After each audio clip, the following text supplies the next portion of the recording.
Saudara, akibat wabah penyakit mulut dan kuku, omset pedagang hewan kurban anjlok di beberapa daerah jelang Idul Adha. Status PMK saat ini ditetapkan sebagai keadaan tertentu darurat hingga 31 Desember mendatang.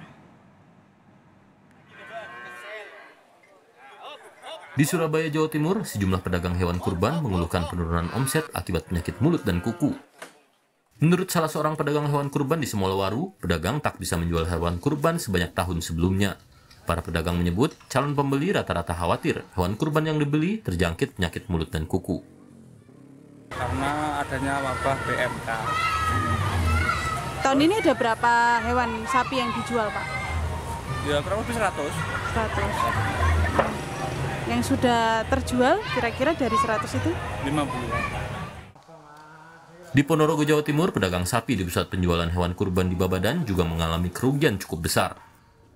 Tahun ini, penjualan hewan ternak, terutama sapi, menjelang Idul Adha anjlok dibanding tahun sebelumnya. Harga itu menurun, terus kerugian semuanya itu ya semakin besar. Turunnya hampir 100%, Pak. Turunnya jumlah pembeli juga dikeluhkan pedagang sapi di Pasar Hewan Bucor, Kabupaten Probolinggo, Jawa Timur. Jumlah pembeli hewan kurban menurut pedagang hanya mencapai setengah dari tahun sebelumnya. Pedagang biasanya sudah ramai di sini.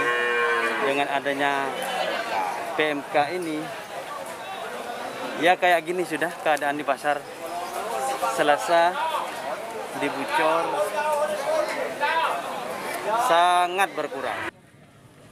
Perlu langkah cepat pemerintah untuk mengendalikan dan mengatasi penyakit mulut dan kuku yang menyerang hewan ternak, agar peternak tak terus merugi. Tim Liputan Kompas TV.